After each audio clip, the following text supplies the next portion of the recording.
A long, long time ago, there was a big kingdom ruled by a king and queen. They had one child, a princess named Adise.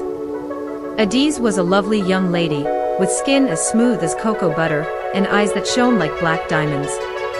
But Adise never smiled or laughed, no matter what. This made the king very sad and worried. He wanted his princess to be happy and filled with joy. In those days, kings and queens would often make special announcements called decrees.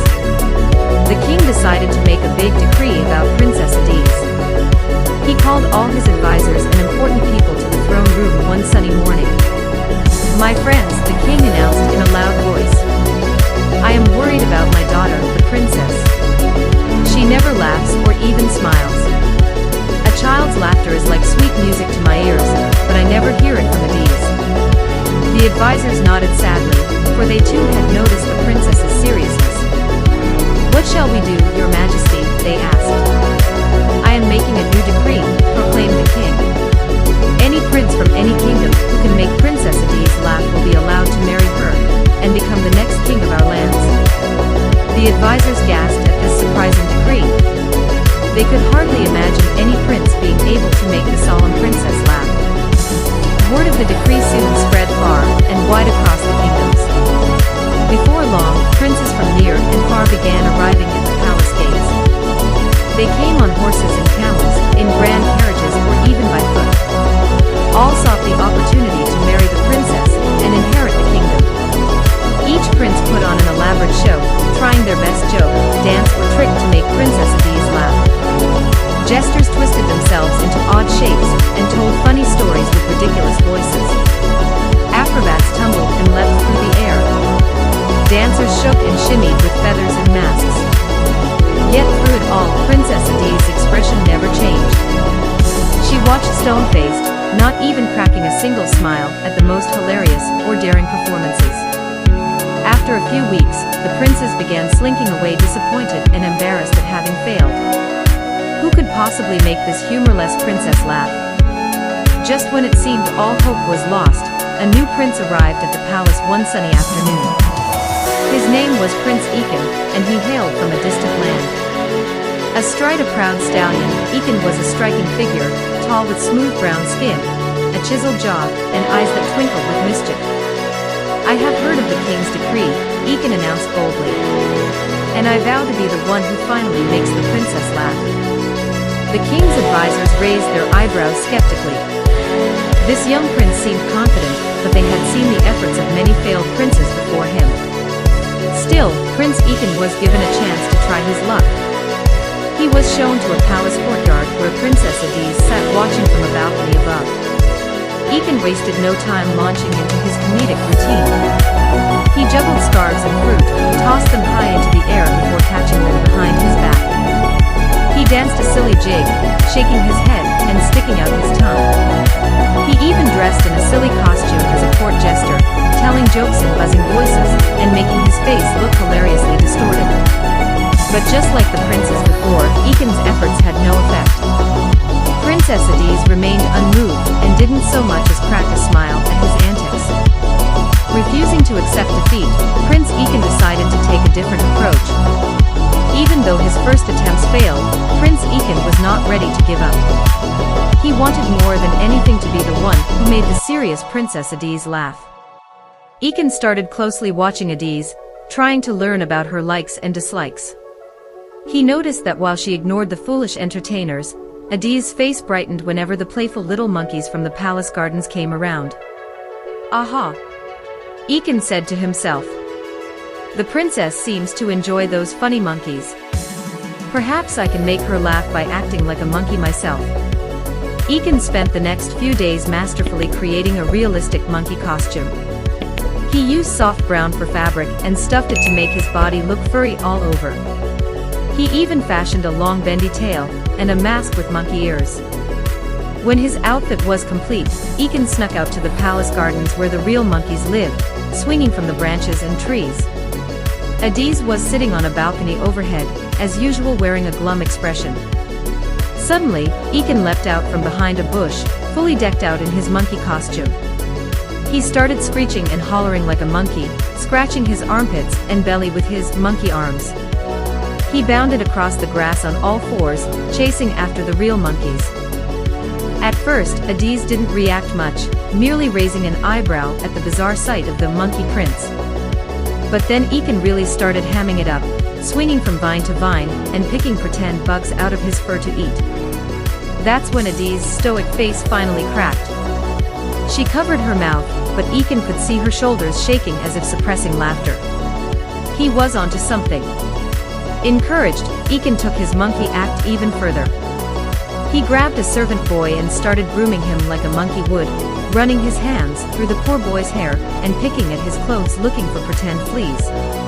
Adiz couldn't contain it any longer.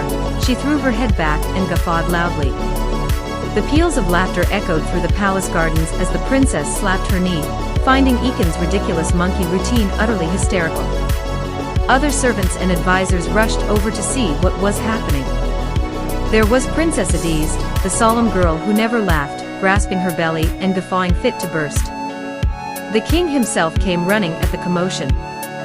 When he saw his daughter doubled over with mirth, his eyes grew wide with joy.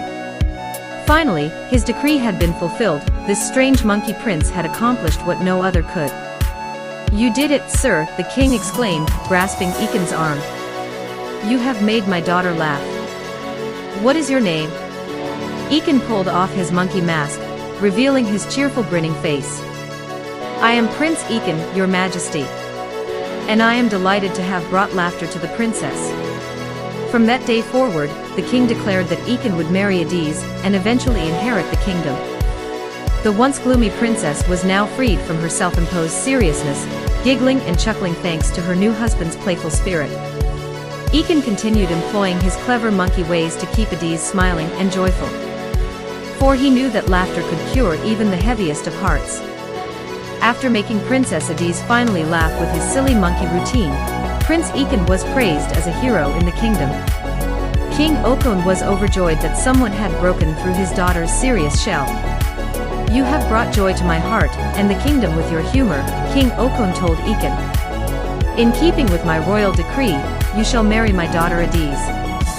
Ekin was elated to marry the beautiful princess he had worked so hard to make smile. However, Adiz herself seemed less enthusiastic about wedding this peculiar monkey prince. "But father, must I really marry him?" Adiz asked with a frown. "His ridiculous antics were silly, but I am a princess worthy of a noble prince." King Okon would not be swayed. Ekin has shown he is a prince with a good heart, and laughter in his soul. Those are qualities just as noble as riches or status. You will marry him. So preparations began for a grand wedding ceremony fit for a princess. Tailors were hired to sew elegant robes and gowns. Cooks baked extravagant feasts with meats, yams, and rice dishes. On the day of the wedding, the entire kingdom gathered in the palace courtyard as Ekin arrived dressed in splendid white robes and a yellow turban. Princess Adiz emerged looking breathtaking in an ornate pink gown covered with golden embroidery. Ekin grinned from ear to ear as Adiz glided up the aisle towards him. But the princess's face stayed resolute, with no hint of joy or mirth. The ceremony proceeded with the couple exchanging vows and rings. But just as they were pronounced husband and wife, Ekin startled everyone by letting out a raucous monkey screech. Adiz flinched in surprise, then glared at her new husband. But Ekin just winked one mischievous eye and started scratching under his armpits like a monkey. That did it. Adiz could no longer restrain herself. She threw her head back and cackled with laughter, tears streaming down her cheeks. Ekin had worked his magic once again. From that day forward, the palace rang with the peals of Princess Adiz's joyful laughter constantly. Ekin made it his mission to find new ways to make his wife smile every single day. He played tricks like replacing ceremonial tea with hot leaf juice, so the stuffy advisors all puckered their lips. Or he brought home a baby monkey to make faces at Adiz while she tried to work. Sometimes his antics went too far, like the time he ground hot peppers into the bath salts, making them both run around the palace in just their undergarments, fanning their burning eyes and mouths. But even then, Adiz would double over in hysterics. Her laughter was the most beautiful music to Ekin. As the years went on, Ekin succeeded King Okon, and he made Adise his queen. But she remained the queen who laughed thanks to her husband's silly spirit and sense of fun. Their children grew up in a household filled with constant chuckles and chortles. Ekin made sure they appreciated the healing power of humor and laughter. And whenever Adise felt stressed from royal duties, all Ekin had to do was unleash a loud monkey screech, and his wife would dissolve into giggles once more. For he had officially banished the shadows of gloom from her life for good. From then on, the people of the kingdom basked in the presence of their joyful queen Adise, and her laughter rang out for all to hear. All thanks to the determination of one funny monkey prince.